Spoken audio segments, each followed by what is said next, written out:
प्रश्न विचारलेले आहेत आणि अशा आकृत्या असे प्रश्न आपल्याला चौथीला स्कॉलरशिपच्या परीक्षेत हमखास येतात. ही तयारी आपली स्कॉलरशिपची आहे. श्रुतीने विचारलं म्हणून या प्रश्नाकडे आपण वळलेलो आहोत.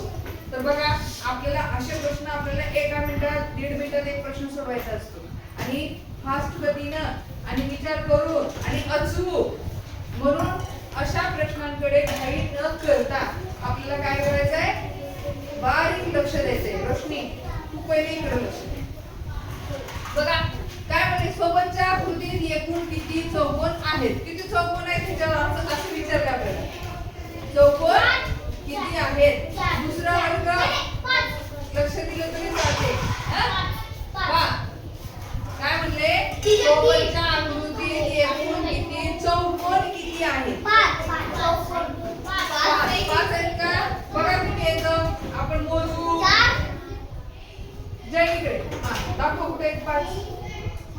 ये चल शिव ये दाखव ना 5. हा ठीक आहे ना दाखव.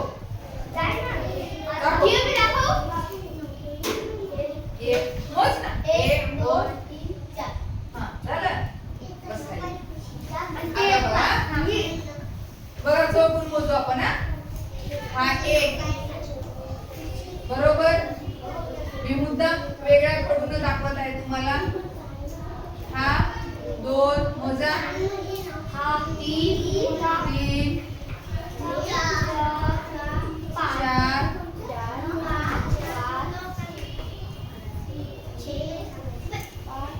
5 परत मोजा. 6 कोणता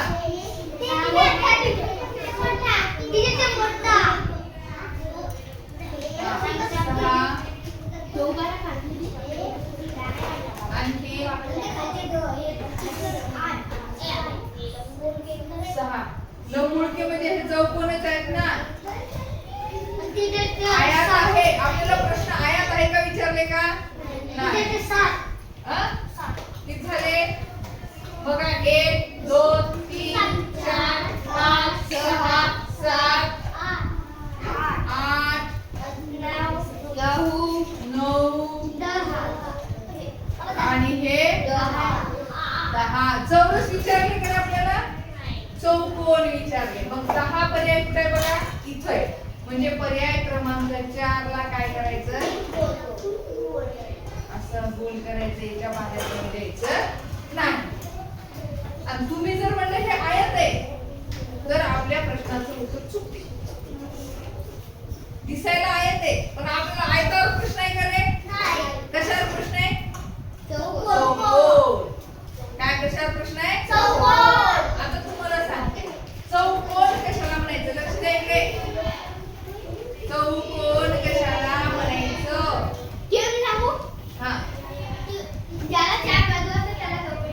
व्हेरी गुड. ज्याला 4 बाजू 4 शिरोबिंदू किंवा 4 कोन असतात. हे बघा मग असा फक्त असाच चौकोन असतो का. जय 1 2 3 4 बाजू आहेत, 4 शिरोबिंदू आहेत आणि हे 4 कोन आहेत. मग याला चौकोन म्हणायचं असं असतं का नाही. बघा हा सुद्धा चौकोन आहे. बघा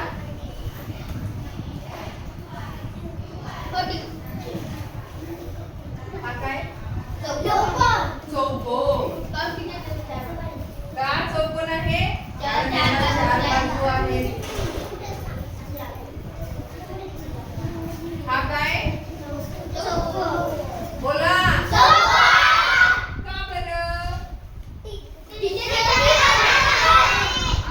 याला 4 बाजू आहेत. 1 2 3 4 आणि हे 4 शिरोबिंदू आहेत आणि हे 4 कोन आहेत. बघा लक्षात आलं तुम्हाला. चौकोन कशाला म्हणायचं. मग एखादा चौकोन असा बी असू शकते, असा पण असू शकते. कोण तर मग याला 4 बाजू आहेत. 1 2 3 4 बाजू 4 शिरोबिंदू आणि 4 कोन. दिसले. म्हणून हे सुद्धा चौकोन आहे. मग कधी कधी काय होतं चौकोन असं पण असतं पहा. पण लक्ष द्या इकडं.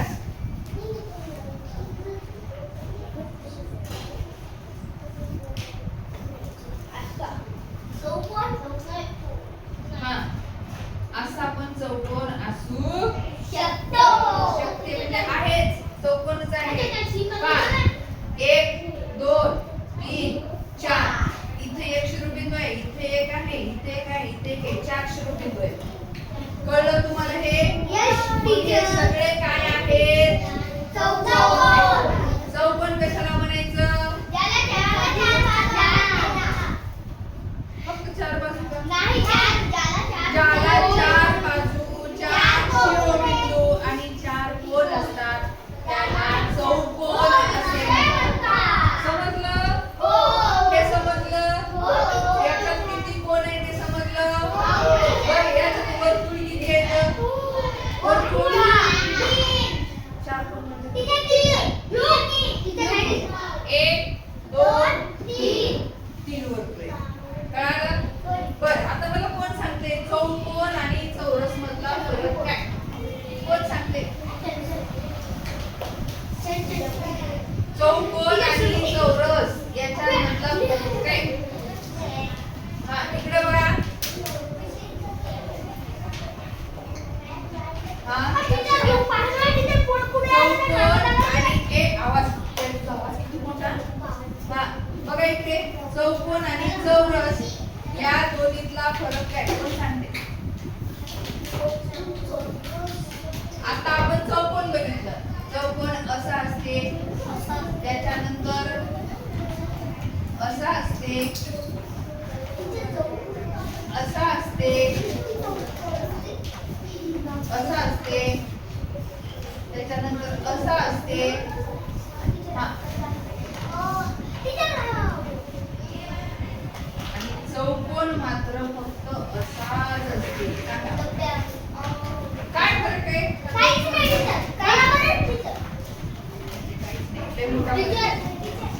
लय मोठा फरक आहे. हा दोन्हीतला फरक बघायचा आपल्याला. मग मला सांगा, मग दोन्हीत फरक नसला तर मग ह्या चौकोनाला चौरस म्हणला असतो सगळ्यांनी. चौकोनाला चौरस म्हणत नाही. चौरस वेगळा आणि चौकोन वेगळा. आपण मगा चौकोन बघितलं. ज्या आकृतीला 4 बाजू असतात, 4 शिरोबिंदू असतात, 4 कोन असतात त्याला चौकोन म्हणतात. मग चौरस कशाला म्हणतात? शिकवलं तर तुम्हाला शाळा सुरू झाल्या शिकवलं तर तुम्ही लगेच विसरून जाता. हा काय? इथंच गलती करायची तुम्ही. हा काय? चौरस आहे. मग चौरसच का आहे? चौरस काय आहे? चौकोन आणि चौरसातला फरक बघतोय आपण. प्रत्येक चौरस हा चौकोन असतो, लक्षात घ्या. पण प्रत्येक चौकोन हा चौरस नसतो. सांगा तुमच्या अजूनही लक्षात फरक आला नाही? लक्ष द्या इकडं. कान खोलून लक्ष द्या.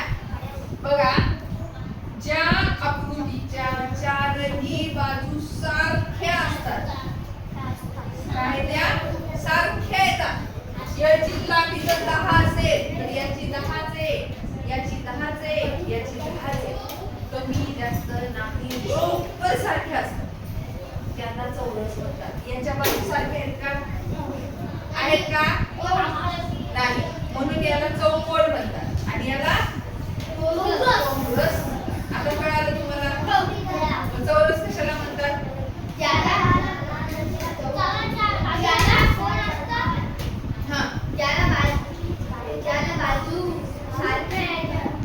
ज्या आकृतीच्या 4ही बाजू सारख्याच मापाच्या असतात.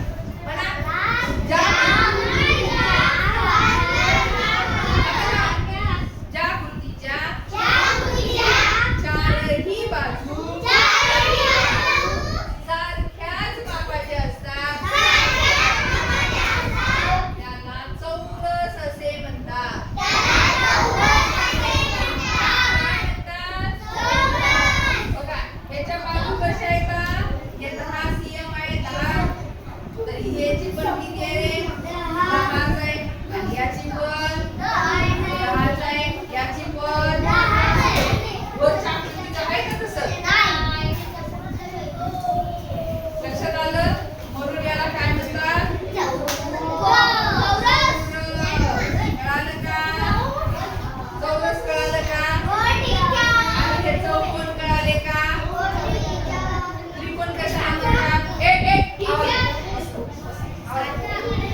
बरोबर. ज्या आकृतीला 3 बाजू 3 कोन आणि 3 शिरोबिंदू असतात. नीट सांगायचं. ज्या आकृतीला 3 बाजू 3 शिरोबिंदू आणि 3 कोन असतात. बघा 1 2 3 ह्या बाजू झाल्या. शिरोबिंदू हे 1 2 3 आणि कोन बघा हा एक कोन, हा एक कोन आणि हा एक कोन. म्हणून ह्याला काय म्हणायचं? त्रिकोण.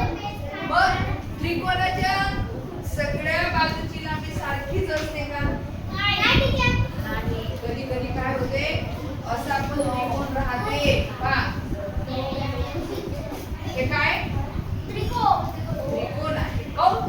तीन बाजू आहेत, 3 शिरोबिंदू आहेत आणि 3 कोन आहेत. कळालं? एखादा त्रिकोण असा पण असतो.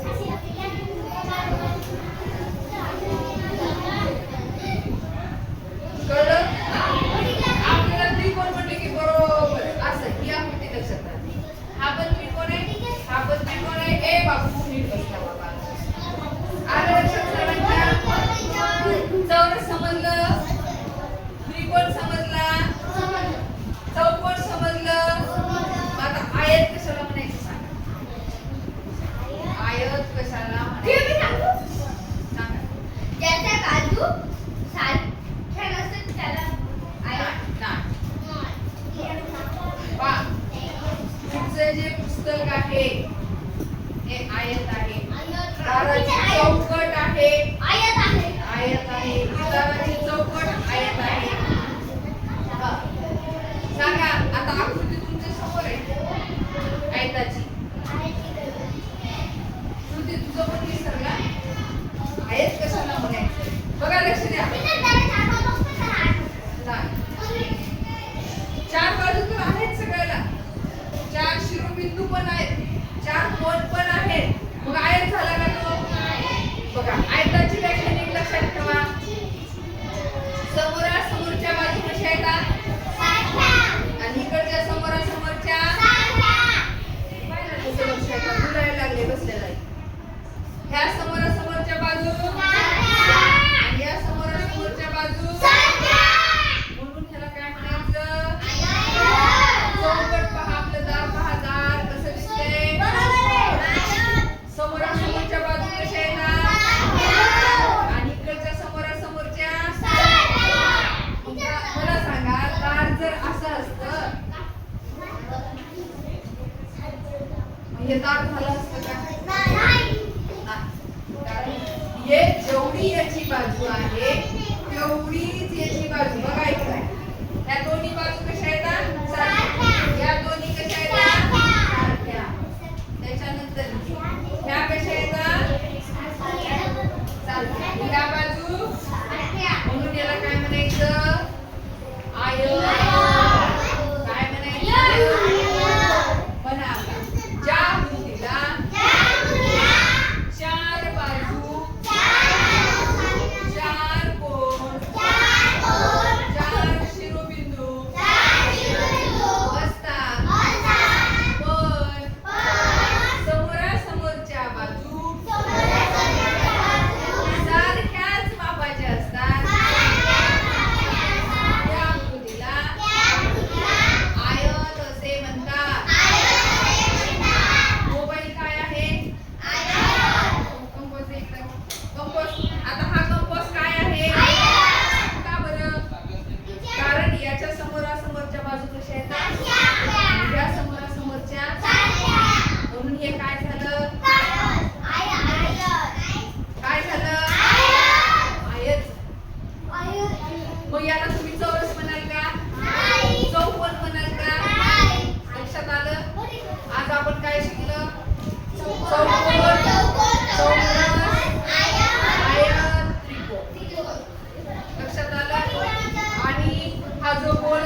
सतरंजी सतरंजी कशाचं उदाहरण आहे?